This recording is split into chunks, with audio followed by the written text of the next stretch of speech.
కృష్ణ ఇంట్లో ఉన్న వాళ్ళందరికీ అయితే మొత్తం నిజాన్నయితే చెప్పేస్తూ ఉంటుంది. మీరా కడుపులో పెరుగుతున్నది మా బిడ్డ అని చెప్పేసయితే అంటూ ఉంటుంది. ఆ మాటలు వినగానే అక్కడ ఉన్న మీరా అయితే ఒక్కసారిగా షాక్ అయిపోయి, ఏంటి ఇది ఇలా నిజం చెప్పేసిందని చెప్పేసయితే అనుకుంటూ ఉంటుంది. ఇంతలో అక్కడ ఉన్న భవానీదేవి అయితే అవునా? నిజమా? అని చెప్పేసయితే చాలా సంతోషిస్తూ ఉంటారు. అక్కడ ఉన్న రేవతి కూడా నిజమా కృష్ణ? అని చెప్పేసయితే అడుగుతూ ఉంటుంది. ఆ మాటలకి అక్కడ ఉన్న కృష్ణ అయితే అవును, మాకు పిల్లలు పుట్టారని చెప్పేసయితే మీరా కడుపులో మా బిడ్డని అయితే వేరే సరోగతి వల్ల పుట్టించామని చెప్పేసయితే అంటూ ఉంటుంది. ఆ మాటలు వినగానే అక్కడ ఉన్న భవానీదేవి, రేవతి అయితే చాలా సంతోషిస్తూ ఉంటారు. ఇంతలో అక్కడ ఉన్న మీరా అయితే చాలా కోపంతో లేదు, ఇది నాకు మురారికి పుట్టిన బిడ్డ.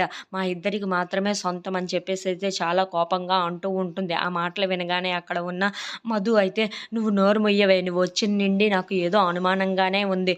నువ్వు ఆ మురారి మీద కన్ను వేశావు కదా! ఎలాగైనా ఈ ఇంట్లో పాతుకుపోవాలని కన్ను వేశావు. ఇప్పుడు ఈ బిడ్డను అడ్డు పెట్టుకొని ఇప్పుడు ఈ ఇంట్లో ఉండిపోవాలని ప్రయత్నిస్తున్నావు కదా! అని చెప్పేసయితే అంటూ ఉంటాడు. ఆ మాటలు వినగానే అక్కడ ఉన్న కృష్ణ అయితే ఏంటి మధు, నువ్వేమంటున్నావు? అని చెప్పేసయితే అడుగుతూ ఉంటుంది. ఆ మాటలకి అక్కడ ఉన్న మధు అయితే అవును, ఇది వచ్చిన రోజు నుండి నాకు అనుమానంగానే ఉంది.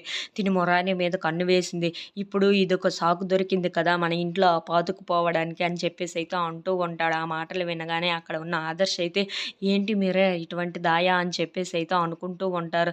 ఇంతలో అక్కడ ఉన్న భవానీదేవి, రేవతి అలాగే ఇంట్లో ఉన్న వాళ్ళందరూ అయితే చాలా కోపంగా అయితే మీరాని చూస్తూ ఉండిపోతారు. If you like this video please